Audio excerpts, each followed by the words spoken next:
آج ہمارے لوگ کہتے ہیں یار انویسٹمنٹ کرنی چاہیے موقع پر ہیں، پیسے لگانے چاہیے صحیح آئٹم پر، جدھر نفع ملے چھوڑنا نہیں چاہیے، صحیح ڈیسیشن لوگے تو جناب نفع ملے گا۔ اللہ اکبر، خدا کی قسم، دنیا بھر کے مالداروں کی دولت ایک طرف اور صدیق اکبر رضی اللہ تعالیٰ کا ڈیسیشن ایک طرف، آپ جاتے امیہ بن خلف کے پاس، بولتے اس غلام کی کیا قیمت لوگے؟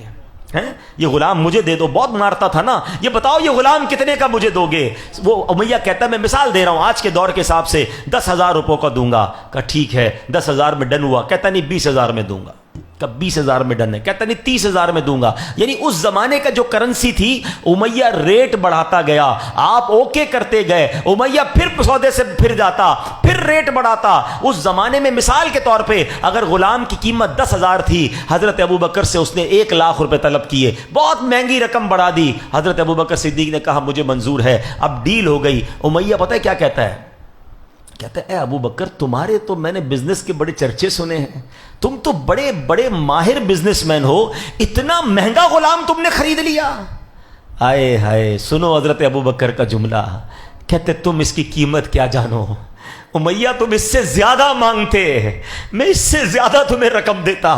اے میرے پیارے اسلامی بھائیوں، وہ ہستی جو تپتی ریت پر بھی عہد کے نام نعرے بلند کرتی رہی، وہ ہستی جس کو کافر مارتے تھے کہ اللہ کے نبی کا انکار کرو، وہ غلام ہونے کے باوجود اللہ احد ربی اللہ کے نعرے بلند کرتا تھا، جس کو حضرت ابوبکر صدیق نے خرید کر اب امیہ بن خلف سے آزاد کیا۔ یہ کوئی اور نہیں ہے، یہ بھی کسی اور کی بات نہیں کر رہا، ہم سب کے امام، عاشقوں کے امام، مؤذن رسول حضرت بلال حبشی رضی اللہ تعالیٰ عنہ کی داستان ہے۔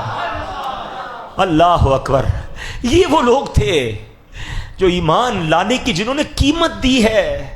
ٹرائی ٹو انڈرسٹینڈ، سمجھو۔ یا میرے بچوں جو نوجوان بیٹھے ہو نا، ہمیں تو پتہ ہی نہیں ایمان کیسے لایا جاتا ہے۔ میں اور آپ اللہ کا جتنا شکر ادا کرے کم ہے کہ ہم مسلمان گھرانے میں پیدا ہوئے، ہمارے ماں باپ مسلمان، ہماری اور آپ کے کانوں نے پہلی آواز جو سنی ہے وہ اللہ اکبر سنی ہے۔ اور ایک وہ لوگ تھے جب اللہ اکبر کہتے تھے تو مارتے تھے، نماز پڑھتے تھے تو مارتے تھے، کعبہ سامنے تھا طواف کرنے پر مارتے تھے، لہو لہان کر دیتے تھے۔